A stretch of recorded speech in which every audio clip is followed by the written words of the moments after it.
So this is episode point 0.5 of Heroic Pursuit, a D&D campaign through the minds of Phandalin. And it's me, Delaroth, and my brother, Nick, uh, just doing a one-off for this. And so, time to delve into who I am. So I'm... Also, we Yeah. should probably put a disclaimer out there that we're gonna get stuff wrong. Like that should just be an assumed we will get stuff wrong. So Absolutely. someone will have to live with that. Correct us, because we're going to be wrong. And I definitely am staring into Tim Humpernickel's soul. So Oh, be scared. we can both do it. Yeah. Hi, Tim. All right. Sorry, go ahead. Yeah, no, you're fine. So yeah, this is our first campaign. It's our first time getting into this. We're gonna screw stuff up, and that's fine. Feel free to correct us. If you're watching on YouTube, feel free to leave comments about how terrible we were. So I am playing as Brimm. I am a tiefling rogue, and my specialization, which I don't have yet, but will in the future, is assassination. I am there to assassinate. Um, I have, let's see, I have just left from a lord's manor, actually, where I do some work for the Thieves Guild. I don't really feel like I necessarily belong with the Thieves Guild, being that I'm a tiefling, but nevertheless, I am definitely tied in with them from time to time. So I was doing a contract mission for the Thieves Guild, which had me helping out a lord who his wife was very sick, and in order to get the best for my efforts, I decided to um, help him out at the cost of all of his fortune. I figure, your fortune, your land is well worth what it takes to save his wife. So, in my pursuits to help him through this hard time, help his sick and dying wife, I got him a concoction, a potion, and upon delivering this potion, he was very grateful to me for going in there and helping him out. So he paid up on his end, and so I left. And actually, when I left, I found out that the potion that I gave his wife actually just killed her. Um, which is actually what the contract that I was sent there to do was. I needed to go to Lord Eddington Copperworth's manor and make sure that his wife was dead. So, job well done. Lord Eddington hates me. He is very much after me at this point, but I am a rogue, so I slink into the shadows. My whole goal in life is to not necessarily be noticed, but I still have this desire to get one over on people. Let me see about turning you up too. What do you look like? I look like Nightcrawler in a lot of ways. So I have small horns on the top of my head, which is a differentiation. I have dark blue, shaggy hair. I've got gold eyes and blue skin. I wear a leather black trench coat. I have a demon's tail because we're tieflings. We got demon's tails, but I try to keep it as close to my legs so that it's not necessarily noticeable. Being that I'm a tiefling, I don't necessarily want people to be attracted to me as a tiefling. So I do my best to keep to the shadows whenever I'm anywhere. So actually, when I'm going into Phandalin, if I can, I would like to make sure that it's night. Yeah, no, it's good. And what are you wearing? I said the trench Yeah. coat, but I have leather armor underneath of it. And you carry what weapons? I am currently armed with a rapier and a short bow. I also have two daggers. And where do you keep them? I mean, you walking into town holding your rapier in your hand, or No, absolutely not. you laugh. I think that's how Rhaegar's rolling into Oh town. God. Big, big battle axe across Uh, his back. well, we have different missions. He might be more friendly to the people. I'm not. Oh, Oh wait till you meet him. gosh. So no, my rapier is on my back.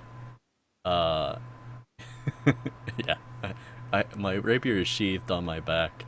The short bow I actually have. Where would I have a short bow? How short is a short bow? I mean, you're probably talking 1.5 to 2.5 feet. You could. Like, I I mean, think I could sling it around arguably myself, but you could tuck it into one of the sides of your jacket, or potentially like hook it in the back of your jacket so you couldn't see it. But if you reached your hands in the back, you'd be able to pull it out in an arrow. okay. Same with your daggers. Yeah, I figured the daggers would actually be on the inside of my coat, Right, um, like a gun holster per se. right. So for all intents and purposes, someone looking at you is not going to see that you're armed with a rapier and a short bow and daggers. I would say the only thing they might see is the rapier on my back, but Okay. I don't know that it would be an alarming sort of thing. Um, right. That's true. So you approach Phandalin from the north. It's roughly just after midnight, full moon out. The only lights that you see in any of the buildings, and you can see on the map, there's a lot of buildings.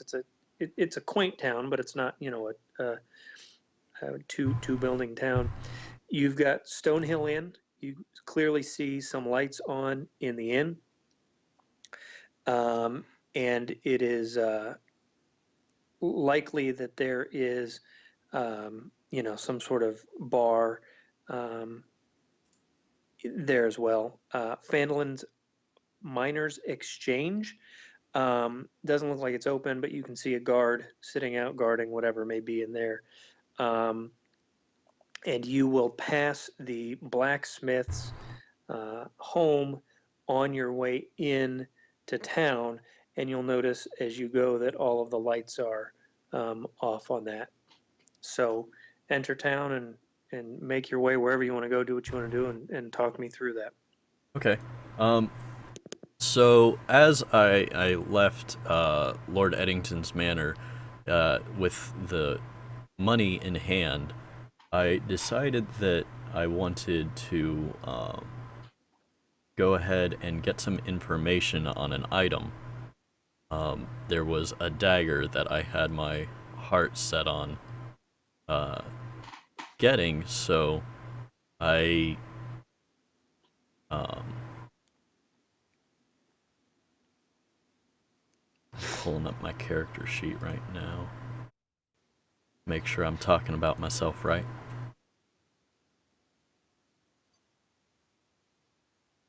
So I paid for some information on a dagger that really had my eye, and I was informed through the payment, which nearly drained me completely, that what I was searching for could be found at the blacksmith here in Phandalin. Um, so as I come into town, what I want to do is uh, go to the smithy immediately, and you said the lights are off, so I'd like to peer into it to see if there's anybody around or if it's just completely dark. Okay, so as you approach the smithy, and you can see on the map, there's a door in the front and a window in the back. The lights are off. Again, you from the Stonehill Inn, you can see some light cast out of the inn on the front, but looking in the small window on the front door isn't going to reveal much. What's your perception? Your passive perception. My passive perception is 12, but I also have dark vision. Right. So when you peer in through the front window, you're going to notice that it's soot covered. Not the front window, but the small window in the door. You're going to notice that it's soot covered, and you can't see much in there. There's no movement.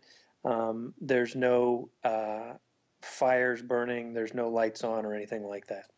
But you really can't see much into the building. Okay. Um, well, with that, then I think it would make sense to head on over to the inn in order to get some more information. Okay. Um, so as I travel there, pop in the inn, kind of slink off to the shadows, find a nice corner spot in the tavern area, and I want to go ahead and look to see if there's any criminalistic looking people. Okay, so you will see a halfling in the corner that certainly looks like she is up to no good. You will see a human bartender who has certainly had his eye on you since the moment you walked in, even though you were trying to hide in the shadows, and three or four just relatively inebriated patrons swapping adventuring stories, but you can tell by looking at them that none of them have been on any sort of real adventures. Mm-hmm. So with that in mind, I'd like to make my way over to the bartender or the person who's been watching me. Okay. And so my intention here is to chat him up and to just kind of use my persuasion to ease his nerves and let him know that I'm here, but I'm not up to any mischief or trying to hurt anybody. I'm just here looking to relax. Okay. As you approach the bar, he gives you a sneer, mutters under his breath that they don't like your kind here, and then kind of gives you a half smile and asks you what you're drinking. Okay. Um, I'll throw down a couple silver pieces and say whatever this will buy me. Okay, so he hands you a dirty cup full of warm water. He nods over to the halfling in the corner and says that Pan might be better company than he is tonight. And I say I appreciate that, sir, and make my way over to Pan. And obviously You see grabbing my him drink. quickly duck behind the bar, not behind the bar, but out sort of a side door to the bar. Oh, great. Um, awesome. So I'll make my way over to Pan and uh, say, "Hey, my name's Brimm. Um, I'm new in town, and I was uh, told that you might be the sort of person that I should talk to." Pan kind of looks you up and down and says something that I think anyone else in the room would take as a compliment, indicating that you look nice and you're welcome in this town, but you immediately recognize it as can't speak, that she's identifying you as a mark and is testing whether you're actually a thief or some sort of mark that she could take advantage of. All right. And so, speaking back in the same sort of language, I would let her know that I'm actually searching for an item that I paid a hefty price um, to get more information on, and I've found out that it's in this town, um, but my interest lies in uh, whether or not the smithy is around at this time of night. As soon as you say the word smithy, you note that Pan kind of looks away, and then she begins to pat at the pockets in your jacket and says something to the effect of, well, I hope you saved some of the money after you bought the information, because if you want more information, it'll cost you. Um, I would like to see how well I could persuade her into just helping me because I'm charming. Okay. What am I rolling? Give me a charisma check. Okay. So, to the best of my knowledge, let's see what that would be. So you'd roll a d20 and then you'd add whatever Three. charisma modifier you have. Let's see how this works with the addition add thing that we're working on here. Yeah, sure. It doesn't look like it's working.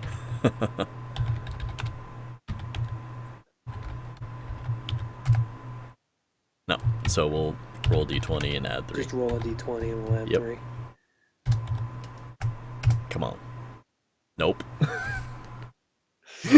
So,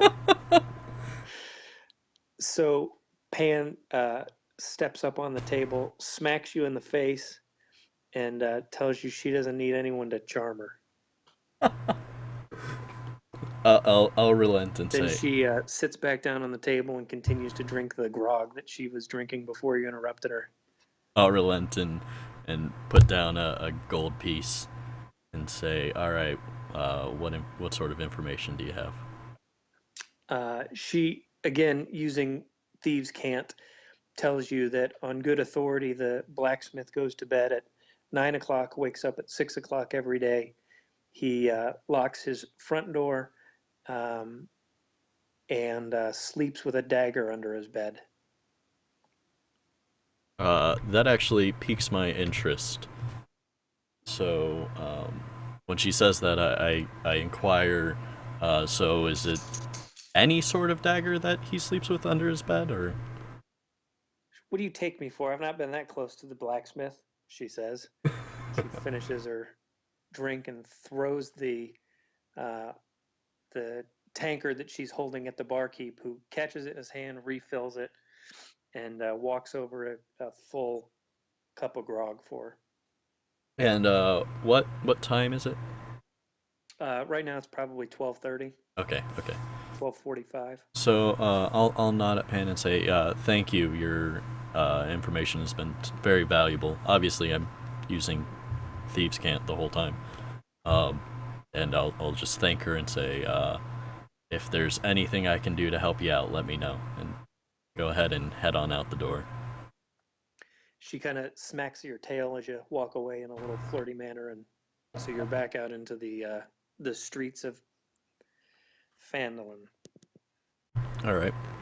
So what I'd like to do is go back to the smithy, and I want to trek around the outside of it to the glass window that's in the back.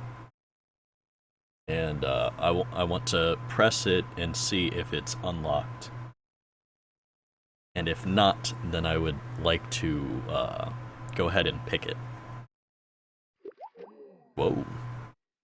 Call dropped. Let's find out what happened.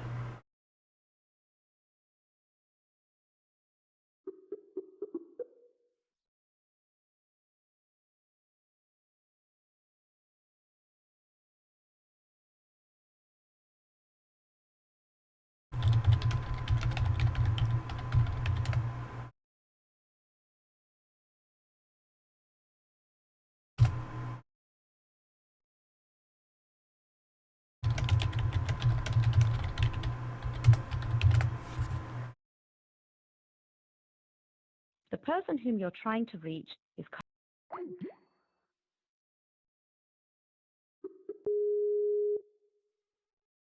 We'll get this. Hey! Hey, I was on the wrong Wi-Fi, so it kicked me. Oh, womp womp. Um, so I lost you right as you walked out of the inn. Gotcha. All right. So, in leaving the inn, I want to make my way as stealthily as possible, even using hide if necessary, to the back of the smithy to check on that window. Okay, go ahead and give me a dexterity check. Yeah. And So the way this works is I get the dexterity bonus and my proficiency bonus, right? Yes. Okay. So that is 4 for the dexterity and 6 for the bonus. I don't have your stats. Oh!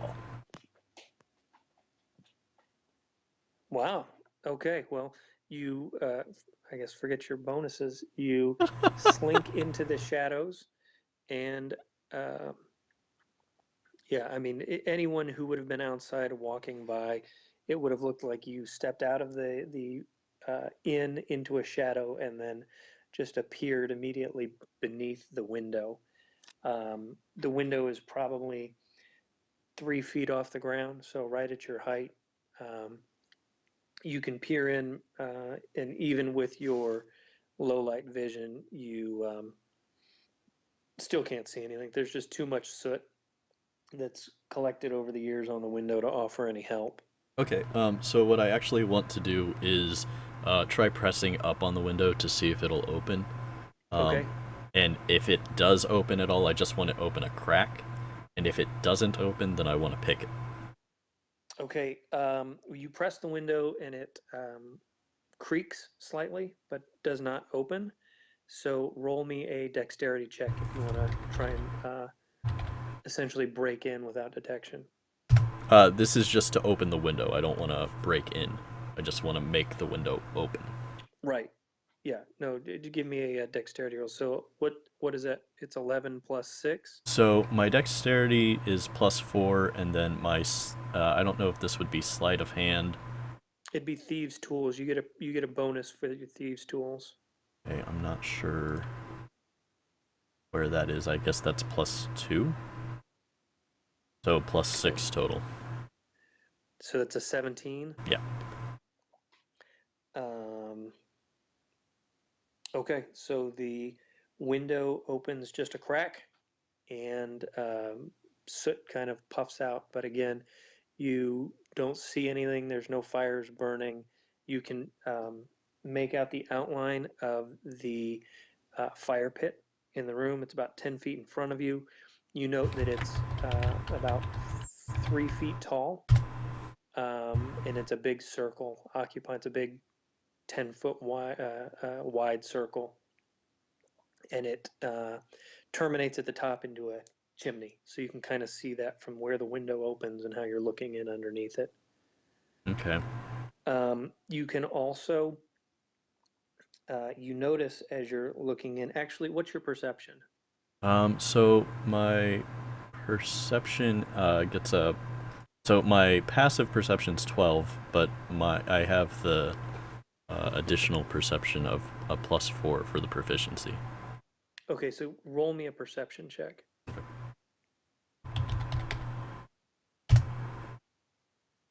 Oh, no And perception you at get all. does that roll you a d20? Yeah. Oh no, sorry. That's a 6-sided die. Yeah, roll a d20. Oh god. Probably the same thing. There we go. And you get a 4 on top of that? Yeah. Yeah, okay, so you also think you see um, some sort of glimmer or shimmer, like light catching metal, just on the other side of the fire pit. So on the other side of from the window. Yeah. So So if you're looking through the window, it's probably 25 or 30 feet away from you. okay. And the smithy itself. So from where I am to the door on the other side is the to that wall is 40 feet. It is. It's a 40-foot long by 30-foot wide building. Okay. Um, let's see, a squared plus b squared. um, so it's closer to the door than I am. The glimmer is, I mean, if you consider the fact that the door is 15 feet to the northeast of where you are, it's probably equidistant from the door to where you are. Okay. So, let's see. Okay. What I would like to do then. Gosh, is this the right move? Is this the right move?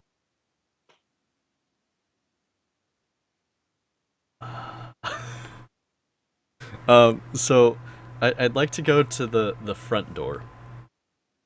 Um, and Okay. see if that opens, and if not, obviously I'd like to do my best to pick it.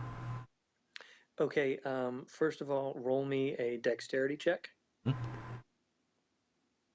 I assume you want to sneak over to the door. Yep. Yeah. Nope. So, so, just keep in mind, ability checks don't have critical fails. Right. But you do have a DC that you've got to meet in order to get past. So, Absolutely. all right, you go. Hang on 1 second, Chris. Hmm. That was me rolling a 1, by the way. I should probably post in chat what I roll.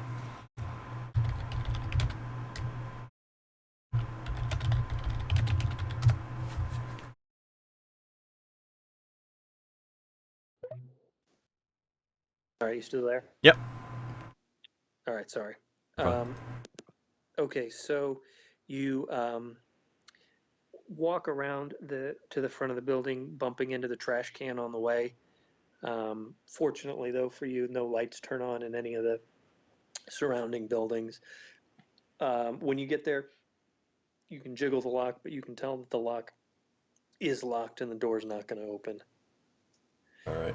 If you want to pick the lock, go ahead and give me another dexterity check. Absolutely.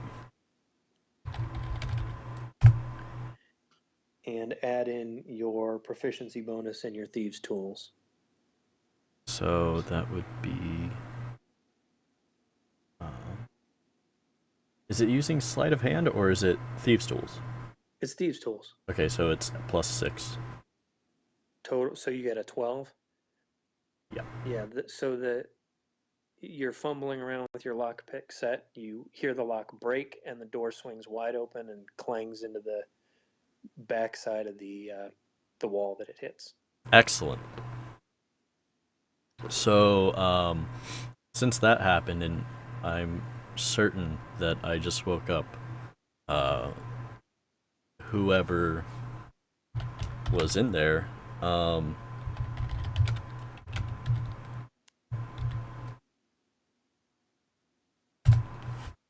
I would like to, um, kind of retreat away from the door, Okay. um, hoping that if the blacksmith is awake now, to escape while he is searching for what just happened.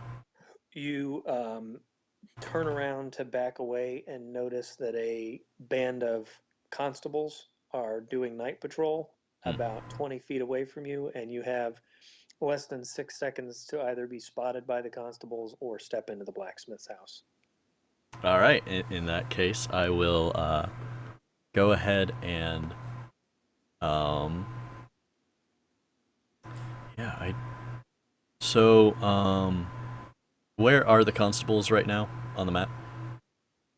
Are they north or Uh, south? Let me pull up the map.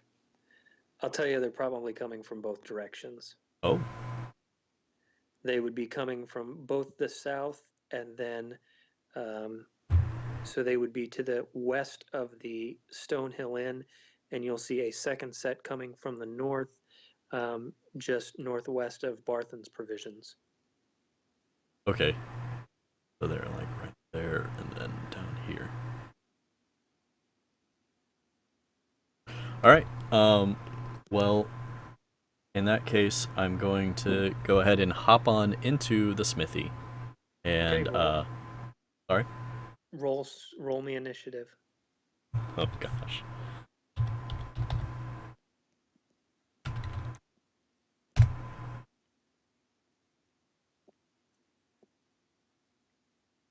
And you're going first.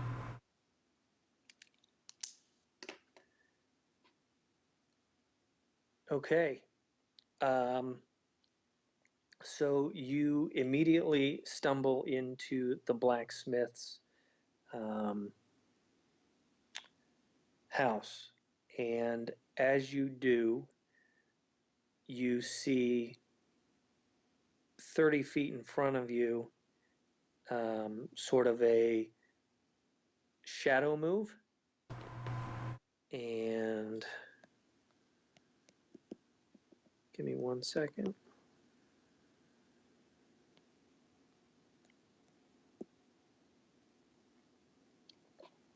What is your AC? That is a Actually, great question. does a 15 is my does AC. And I had +4 initiative, by the way. so your initiative was 11 15? +4, so 15. Yeah. Okay. So I'm sorry, what was your AC? 15. Okay. So as you step into the room, an arrow flies right past your shoulder, ripping your leather jacket, but nearly missing you and sticking into the wall right behind you, right by the door. All right. And you were surprised, and so your shadowy foe is going to get to take another attack. Great.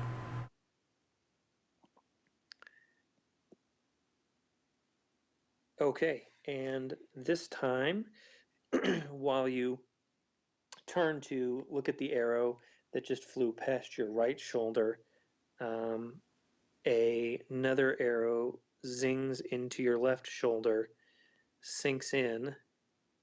Doesn't it need to do equal to or more than my AC? Or am I? It needs to do more than your AC. And my AC is 15. That's right, but I get a +3 when I shoot with my crossbow. Huh. So that would be a 17 against your AC, which hits. Um, and the good news is, though, that you've been hit for only 2. So take 2 damage on your hit points. Yep. And then I need you to roll a Constitution saving throw. My Constitution is +1. Let's see if this works. We'll just do 20 and then add 1. Right, yeah, that's fine. 5. Okay.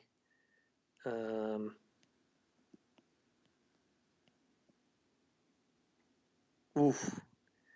Take 6 poison damage. Really? Yeah. I'm almost dead. That'll teach you to go crashing into someone's front door in the middle of the night. I guess. And you'll see the shadowy figure kind of disappear behind the kiln or whatever we're going to call it, fire ring. And you're up. Okay. That's a... So it's not hidden anymore, right? I should be That's able right. to see what it is now that it's shot me, or at least identify that it's a person of some sort. That's right. So when you look, you see a shadowy figure head to toe in black, almost comically dressed like a ninja from the comic books. Great. And clearly, by the poison seeping into your shoulder, you identify quickly that this is an assassin. Of course it is. Oh, geez, now I get it. So, what I would like to do then... How far away is the shadowy figure to me? 10, 15, 20, 25 spaces, or 25 25 feet. feet. So 5 spaces. It would be 4 spaces in front and 1 space below you. Alright, so, I am going to... Dang, I'm gonna die. And we haven't even started. How on earth does it have 6 poison damage? That poison damage is like 1d4. Jeez.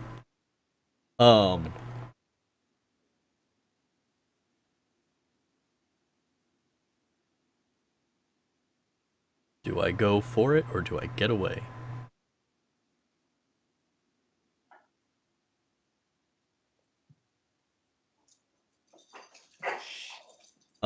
You know, at this point, I think I am better off ducking and running. Um, so for my action, what I would like to do is use my thaumaturgy, Okay. and with that thaumaturgy, I would like to um,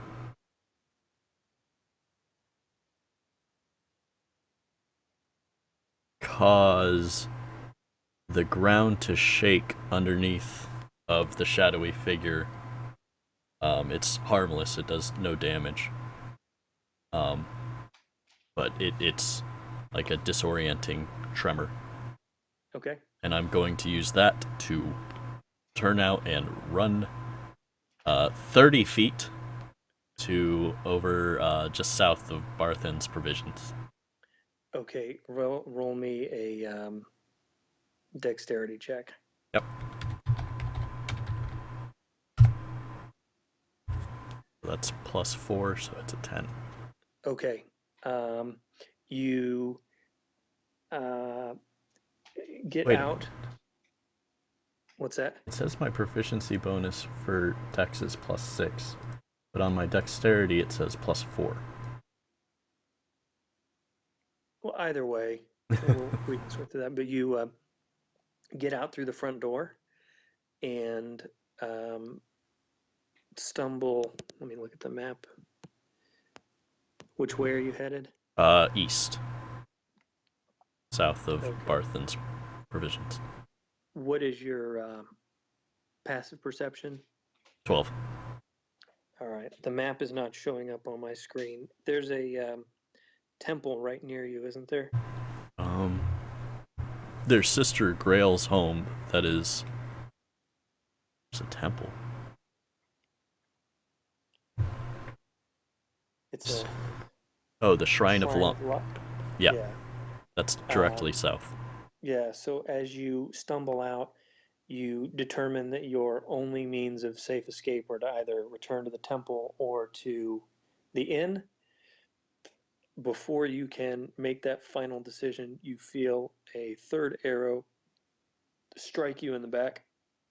However, you can tell that it's not poisoned, it wasn't shot hard enough to kill you, but you certainly hear the piece of parchment that was attached to the arrow that is now embedded in your jacket. You can't read it, but you know that you've got to get to either the temple or the shrine or the inn in order to rest. Hmm. I will. Um, I will actually head to to the place where unsavory types like myself are. I'll actually go to the inn again. Okay.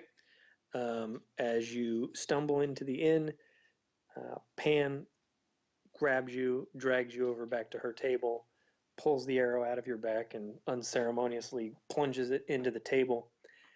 And she insists that you need a drink and tells you to sit down. And I will absolutely do that.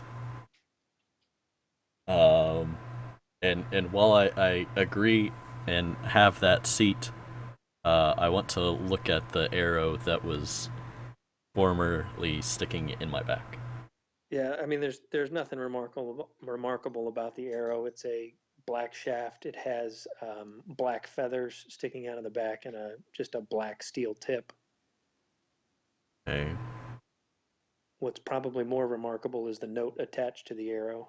And you said there was a note, so is it like Yep. on the shaft of it, or? No, just like you know how you'd put up a wanted poster with an arrow or whatever. Okay, so I'm looking at the note then. So the note just reads compliments of Lord Eddington. Yeah, I'm sure. I knew it. Oh man, did I know And that's it. That's going to end your campaign it. for tonight. Great. The assassin's not going to pursue you. Pan's going to patch you up and get you a room in the inn until the rest of the party arrives. Fantastic. That was the absolute worst way that campaign could have gone. I had so much more planned for you. I'm sure, but when you roll that bad on a perception check and then Well, that fumble was it, through a dude. couple things, You should have gone in through that back window. uh, I You had. would have you would have had so to walk through the mechanics of what happened when you failed your um, check breaking into the lock. You gave the assassin that was lying in wait surprise, Hmm, which gave them one full turn ahead of your turn. Had you come in through the window, I would have had you would have had advantage. surprise on the assassin, and you Gosh would have dang. taken a full turn before he could react. Um, And it would have been sneak attack damage. that's right. So you would have just whooped up on him had things gone the other way. Um, so yeah, that concludes your first adventure into the Dungeons and Dragons realm. Fantastic. But the good Fantastic. news is you've met the halfling named Pan, and um, hopefully she'll not steal your money and leave you naked, tied to her bed. Well, it's if she does that, then I'm not that much worse off than when I came in. Yeah, I suppose that's true. I guess that's a fair trade to patch you up, and so. All right, you got any questions on that? I think that um, went actually pretty well. yeah, I mean, for a one-off, that was not too bad. Um, dang, my want to be prepared wrecked me. Well, and I yeah, well, that happens, dude. When you I will say this: the assassin that you fought, I had to skin. An assassin's a level 8 creature. Holy cow! Um, well, right. So what I did is I took a bandit, which is a Okay, level 1 creature, and dressed him up like an assassin. But what I did do, which I think may not have worked to your benefit, is the assassin is an assassin because it deals poison damage. yep. The bandit doesn't. So you took the bandit's regular damage, all the bandit's stats, but I stripped down the assassin rolls 7d6 poison damage. Because of its level, yeah. Right. So I had the bandit roll 1d6 for its poison damage. It just so happened that it happened to be 6. Um, And I so feel yeah. like that was a high roll, because if I remember, I feel like my poison only does like 1d4, It could be. but Although, if you'd only taken 5 poison damage instead of 7, would that have made a difference in your decision making? no, I mean, I'm at that point, my thought on whether I could kill them in one hit is not likely. Well, I'll tell you, you probably could have. Great. Well, maybe 2 hits. Yeah, You, and I you, didn't have 2 hits. yeah, that's fair. That's the big issue is, yeah, it's 1d4. On a Constitution 10. Ugh. Sorry, bro. Thought I got it. Yeah, I got Constitution 10. What? If there aren't real consequences, the adventure's just not fun. Hold on. Yeah, I got 10 exactly on my Constitution. But no, my Dexterity's 4, not 6. Nope. Wrecked. Wrecked.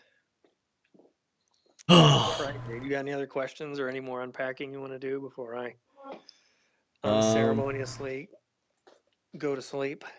let's see here. Let's see here.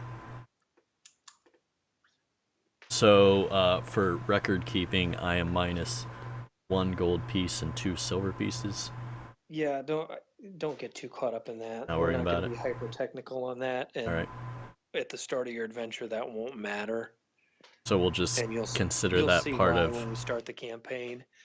Um, you also don't need to worry about healing surges or expending anything to recover. You'll get a long rest um, before the party arrives, and Pan will tend to you. So, Good thing I met her. guys need to go outside. Yes, that certainly is a good thing. Had you not, there were other consequences for a failure against the assassin. Yeah, I'm sure. I'm sure. Well, no, that should do it for us tonight. So, episode .5 heroic pursuit, not so heroic. In the books. Hey, that's out of great adversity comes great heroes. Yeah, I guess, or the pursuit of that heroism. I will leave you with this. Your character probably still believes that the dagger of the abyss is in the blacksmith's possession in his Mhm. home somewhere. Um, I have an so inkling to where that might be. okay. So your perception is what, 12? Your passive perception, and Yep. you have low light vision. Yep. Um, I will tell you that you saw a bookshelf opposite the door. Um, so if the door was on the east side, the bookshelf would have been on the north side in the far west corner. Okay. Um, and it certainly struck you as odd that a blacksmith would As have a books. bookshelf Sure. in his little blacksmithy area. Mm-hmm. And you'll also note that there was no bed in there, so clearly the blacksmith wasn't asleep in his workshop when you broke in. Makes sense. All right. Well, do we know what time we're going to be doing this on Saturday? I don't. Adam will be here pretty much all day, and Tom and Josh said they could get together anytime. So I'm probably going to suggest maybe 4 or 5. Okay. And then, I mean, you can see we ran, what, about an hour here? Yeah. I mean, So- doing this can take a great length of time. It depends on what boundaries we put on it. Right, right. So be prepared to spend a large portion of your evening involved in this. Yep. I'm already ready. All right, bro. See ya on Saturday then. Sounds good.